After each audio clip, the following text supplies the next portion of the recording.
Շնորհակալություն ազգային ժողովի մեծարգո նախագահ, հարգելի գործընկերներ, հարգելի ընդդիմադիր գործընկերներ։ Ես անկեղծ խիստ ողջունում եմ, որ մեր ընդդիմադիր թևը ազգային ժողովի լիովին ու ամբողջությամբ ընդունել է իրական Հայաստանի գաղափարախոսությունը,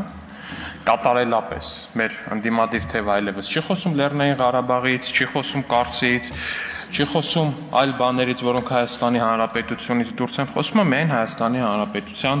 ներսի խնդիրների մասին, այնպես որ իրական Հայաստանի գաղափարախոսությունը Հայաստանում կարելի է ասել, տենց մի քանի ամսվա ընթացքում տոտալ հաղթանակ տարավ ու մեր ընդդիմությունը այդ հաղթանակի վառ վկայությունն է։ Բայց մեր ընդդիմադիր գործընկերները կարողանում են ցավոք սրտի արժեզրկել ու ոչնչացնել ցանկացած մի բան, ինչի հետ փորձում են առնչվել։ Առաջինը դա անում են այս պահի դրությամբ, ամենաշատը անում են հակակոռուպցիոն պայքարի հետ կապված։ Հարգելի գործընկերներ, կոռուպցիայի դեմ պայքարի մասով ես ձեզ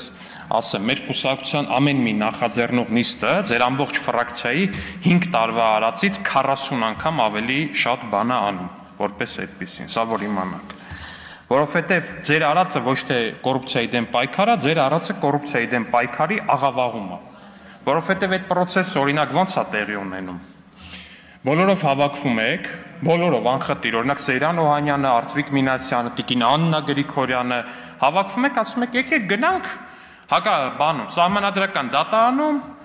ապօրինի գույքի բռնագանձման օրենքի դեմ բողոք գրենք, ասենք, որ սահմանադրական դատարան չեղարկի այս օրենքը։ Դենց հավաքվում եք, բան եք անում, այդ որոշումը կայացնում եք բոլոր դրույթները այդ օրենքի վիճարկում եք, ինչի համար։ Որ ապօրինի հարստացածների, կոռուպցիոներների գույքը պետությունը չկարողանա բռնագանձի։ Հետո սահմանադրական դատարանում այդ գործը իհարկե պարտվում եք, դասական ընդդիմադիր անկարողության շրջանակներում, պարտվում եք այդ գործը, չկարողանալով պաշտպանել ձեր քաղաքական ղեկավարների ու նաև մասամբ նաև ձեր ապօրինի գույքը սահմանադրական դատարանում, ասում եք դե լավ, չկա, չենք կարողանում այս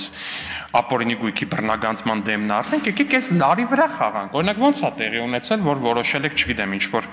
կոռուպցիայի դեմ պայքարից խոսալ։ Դա ուզում եմ հասկանալ։ Սեյրան Օհանյանը, օրինակ, որպես խմբակցության ղեկավար, իր առանձնատնից, որը համարվում է ապօրինի գույք, SMS է գրել ձեր խմբակցությանը, ասել է հարգելի խմբակցություն, եկեք հավաքվենք այսօր։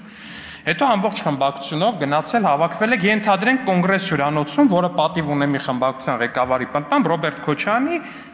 ապօրինի գույքն է։ Հետո այնտեղ այդ ապօրինի գույքի մեջ նստած կոնգրես հյուրանոցի, օրինակ նստել մտածել եք, ասել եք, այ արի դու այս թեմայով հակակոռուպցիոն բաներ կխոսած, ես այս թեմայով հակակոռուպցիոն բաներ կխոսամ, հետո եկել եք ստեղ ու ինչ-որ բաներ եք խոսում, ժողովուրդ ջան, ես դեմ չեմ, նույնիսկ այդ պարագայում ես դեմ չեմ, եթե ձեր բարձրացրած հարցերը իրական են, իմացեք, ես ամբողջությամբ խրախուսում եմ, որպեսզի դուք, որպես ընդդիմություն, խոսաք իրական կոռուպցիայի դեմ պայքարի մասին, բայց դուք դա աղավաղում եք, ժողովուրդ ջան, որովհետև երբ որ ստեղից բան է ասում, Տիկին Քրիստինե Վարդանյանը, ասում է մեկ անձից գնումով մանկապարտեզ են բանալ, մեկ անձից հետո նայում ես, ասում ես ոնց մեկ անձից, դու ես բանալում, ասես ոնց թե մեկ անձից, հետաքրքրում ես դեռ մեկ անձից չի, մրցույթ ա եղել։ Այստեղ արդեն խոսքի արժանահավատությունը կորավ, ասում է փող են կերել։ Հետո մի հատ էլ ես հետաքրքրվում, տենում ես, որ չի ընդունել քաղաքապետարանը այդ մանկապարտեզի շինարարությունը, ասես լավ, եթե փող են կերել, ոնց շինարարությունը չեն ընդունել։ Ախր դուք ձեզանից լավ ոչ մեկ այդ ցիկլը չգիտի էլի կոռուպցիոն, դուք դրա բաներն եք, ոնց ասեմ, պրոֆեսորներն եք, դոցենտներն եք ու չգիտեմ ինչ սև գոտի 5-րդ դան եք դուք այդ հարցում, հասկանում եք, ախր բանա, երբ որ կոռուպցիա է տեղի ունենում շինարարության մեջ, սիստեմը սենց է, փողը ինչ որ մեկը մրցույթ է շահում կամ մեկ անձից գնում է տեղի ունենում, փողի մի մասը տալիս է մրցույթը հայտարարողին, անորակ աշխատանք է անում, մրցույթը հայտարարողն է գալիս է անորակ աշխատանքի վրա աչքա փակում, կատարողական ստորագրումը ասում է ընդունեցի աշխատանքը։ Կոռուպցիոն ցիկլը համարվում է փակված։ Այն պարագայում, երբ որ մրցույթի հայտարարողը կամ գնում կատարողը աշխատանքը չի ընդունում, այդ ո՞նց է ստացվում, որ այդտեղ կոռուպցիա կա։ Այսինքն դուք հասկանում եք ձեր բանի աստիճանը, ձեր կոռուպցիայի դեմ պայքարը որպես այդպեսին եկել հանգել է հետևյալ կետին, դուք որպես ընդդիմադիր խմբակցություն եկել հանգել եք հետևյալ կետին։ Եկեք տենանք քաղաքապետարանը որտեղ աշխատանք չի ընդունել շինարարական, Գնանք ասենք այդտեղ կոռուպցիա կա, անորակ աշխատանքը ցույց տանք։ Այդ էլ ցավը տանեմ։ Դուք որպես ընդդիմություն ում եք պետք, եթե պետքա գնաք քաղաքապետարանի արդեն իսկ տեսածը ասեք։ Ինչի մասին եք դուք։ Այդ ձեր տեսածը բանը, ինչ անում, քաղաքապետարանի փորձագետները կամ առաջ երկրորդ կարգի մասնագետները արդեն իսկ տեսել են այդ աշխատանքը չեն ընդունել, էլ դուք ինչ եք ասում։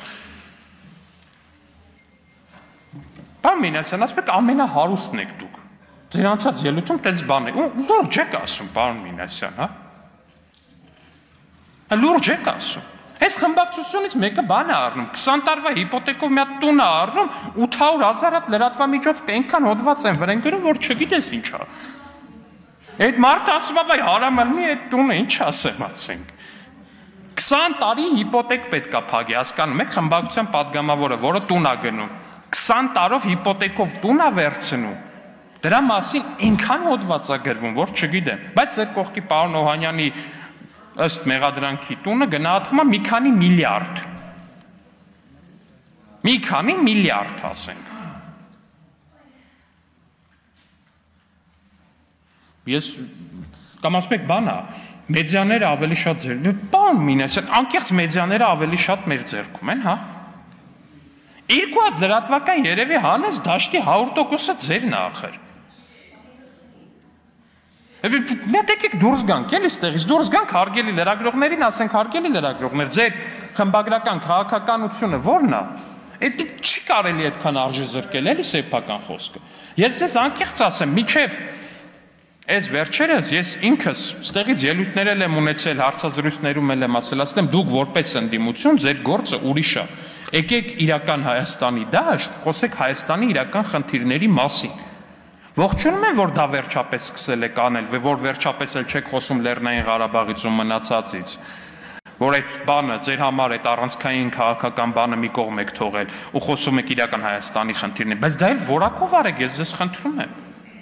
Ժողովուրդը անկեղծ եմ ասում, մեր կուսակցության ցանկացած տարածքային կազմակերպության, տեսեք ինչ եմ ասում, տարածքային կազմակերպության նախաձեռնողի նիստ մի 20-30 անգամ ավելի բովանդակային է կոռուպցիայի դեմ պայքարի առումով էլ, այն խնդիրների բարձրաձայնման առումով էլ, քան ձեր ամբողջ խմբակցությունը իրար հետ վերցրեց, որտեղ ինչ խոսում եք, ստի վրա եք հիմնում։ Ինքներդ գալիս եք ստեղ այս ամբիոնից ձեր խոսքի արժեքը մի հատ զերոյացնում եք, հետո արդեն ինչ-որ բաներ եք ներկայացնում։ Այդ ես դրանից վատ եմ զգում, որպես առաջին հերթին Հայաստանի Հանրապետության քաղաքացի, որտեղ ձեր գործը այո իրականում կոռուպցիոն երևույթների դեմ պայքարելը պետք է, անկախ նրանից, որ այդ կոռուպցիոն երևույթների դեմ գործերով ավելի շատ դուք եք անցնում հասկանալի եւ օբյեկտիվ պատճառներով, անկախ դրանից։ Ամենավերջի կոռումպացված մարդն էլ, եթե իրական կոռուպցիոն դեպք կբացահայտի Հայաստանի Հանրապետություն, ես մենակ ուրախ ու շնորհակալ եմ։ Անկեղծ եմ ասում, իրապես շնորհակալ կլինեմ, բայց դա նորմալ արեք, որակով արեք։ Ձեր խոսքի արժեքը մի զրոյացրեք, դուք ընդդիմություն եք, հասկանում եք, ձեր խոսքի արժեքը շատ կարևոր է այս երկրի համար։ Ու երբ որ բան եք անում, գալիս եք ստեղ 90%-ը ստի վրա հենվելով բան եք ներկայացնում, ասում եք մեկ անձից գնումով սեփական թիմակցին մանկապարտեզի շինարարություն, հետո բացում ես տենում ես ընդամենը մի քլիքի հեռավորության վրա է դա ստուգելը, որ մեկ անձից չի եղել մրցույթով է տեղի ունեցել։ Որ ձեր բացահայտացնել ինչ է, այնա ինչը որ քաղաքապետարանը արդեն բաց, այդտեղ արդեն ամեն ինչ կորում է։ Ու հաջորդ անգամ երբ որ մի իրական դեպք կբացահայտեք, ձեր խոսքի արժեքը այսքան արդեն իջած է ալնելու։ Ու ես դրանից վատ եմ զգում, որովհետև ես ձեզնից ավելի շատ եմ ուզում, որ այս երկրում կոռուպցիայի դեմ պայքարը հաջողության հասնի։ Շնորհակալություն։ Կներեք ու տիկին գլխավոր դատախազ ձեզ հարց էի տվել նաև պարոնայք Քոչարյանների ունեցվածքի հետ կապված, քանի որ պարոն Դանիելյանը պնդել էր, թե Ռոբերտ Քոչարյանի որդիները միայն իրենց տաղանդով եւ աշխատասիրությամբ են հասել ունեցվածքի, ուզում եմ հասկանալ, թե Հայաստանի անկախությունից հետո տաղանդով եւ աշխատասիրությամբ ինչ աստիճանի ունեցվածքի էր կարելի հասնել, այդ չափը հասկանանք, որ մեզ դիտող հեռուստադիտողներն է գուցե ոգեշնչվեն։ Շնորհակալություն։